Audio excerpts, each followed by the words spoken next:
It's Halloween, prank night, when in some neighborhoods, young punks set paper bags full of unmentionable stuff on fire on people's doorsteps. They ring the bell and they run away.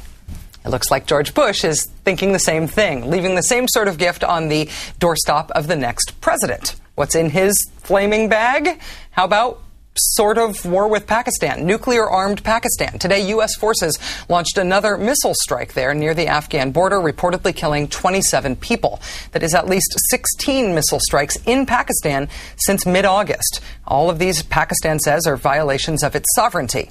What else is in George Bush's parting gift? Well, there's Iraq. Today, General David Petraeus took command of all U.S. forces in the Middle East and Central Asia, leaving his post as Commander General in Iraq. That would suggest good news, except not really. Here's a story about progress.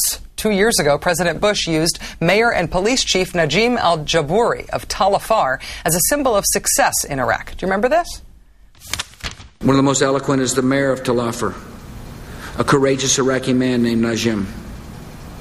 Mayor Najim arrived in the city in the midst of the al-Qaeda occupation, and he knows exactly what our troops have helped accomplish.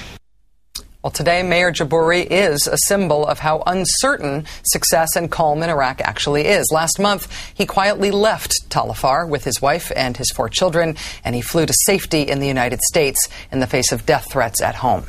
And how about Afghanistan? It seems to be worse and getting worser. On Wednesday, in the heart of Kabul, right in the capital city, a suicide bombing at the Ministry of Culture and Information killed 5 people and wounded 5 others. The Taliban claimed responsibility. And beyond those wars with actual countries, there is still Osama bin Laden. Remember him? Multiple senior government officials tell ABC News the intelligence community is anticipating a message from bin Laden before or maybe just around the time of the presidential election. You'll recall that in 2004, the Friday before the Kerry Bush election, bin Laden released a videotape in which he condemned Bush's response to 9/11. Lots of people believe that bin Laden's words helped Bush beat Kerry. But actually, if you look at the exit polling, it suggests that of the voters who called that tape important, 53% went for Kerry and 47% went for Bush. So maybe the common wisdom about that isn't true. Whether or not there is a new tape this year, no matter whom it helps or hurts politically, bin Laden is seemingly alive and still able to threaten us. And he and al-Qaeda and Iraq and Afghanistan and Pakistan and Iran and Syria and a lot of other really stinky problems are all in a proverbial paper bag on proverbial fire, proverbially on the new president's desk. Joining me now is Steve Call, who's a staff writer for The New Yorker. He's a Pulitzer Prize-winning author of Ghost Wars. He's also president of the New America Foundation. Steve, thank you very much for joining us tonight. Happy Halloween. And to you, Rachel. Thanks. I asked Senator Obama last night about whether increasing the number of troops in Afghanistan might be counterproductive, given that that's the prospect of increasing a military footprint in a country that's really well known for being historically hostile to foreign troops. He pointedly did not answer me. But I wonder if you see that as one of the big problems, one of the big sort of thorny, one of the big knots, I guess, that is going to be facing the next president.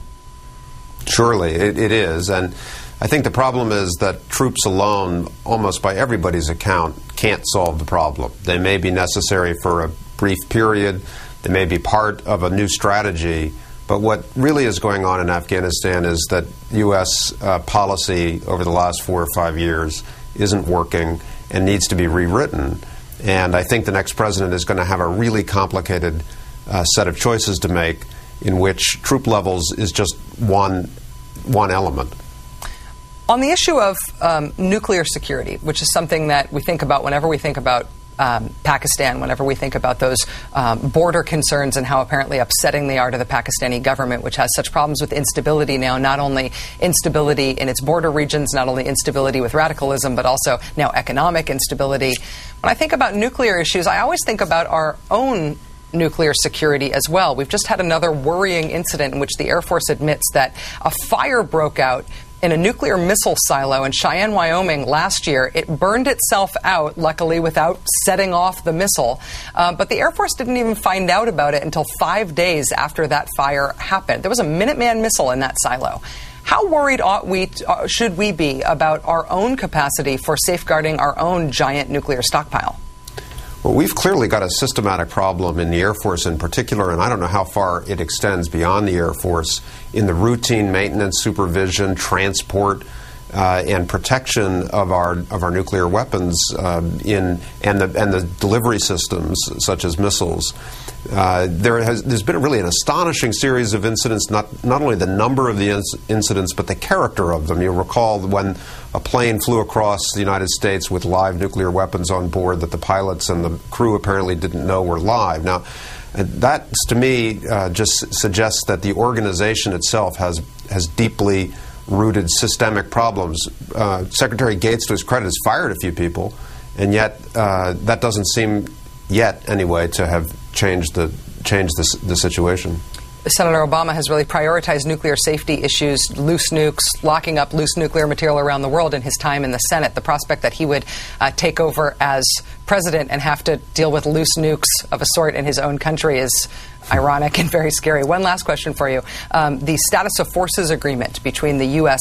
and the Iraqi governments that would replace the UN mandate that governs U.S. troops being stationed in Iraq now, that mandate expiring at the end of the year. It seems like the country-to-country status of forces agreement is probably not going to happen.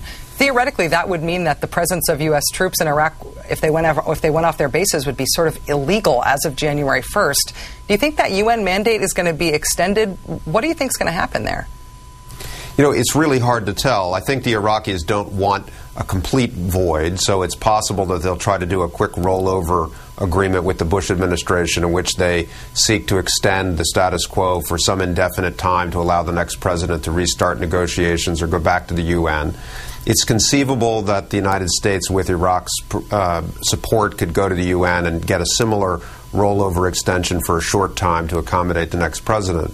But, you know, the Bush administration has been confident for month after month after month that they were going to make this deal work, and it simply hasn't. And at this point, as you say, Iraqi politics suggests that it's just not doable before the end of the year unless something changes very suddenly. It's so easy to not follow national security stuff day to day because of the horse race. But when you think about what the next president is going to inherit, it's just stunning. Steve Call, president of the New America Foundation, staff writer for The New Yorker, thanks very much for coming on the show. Happy Halloween to you.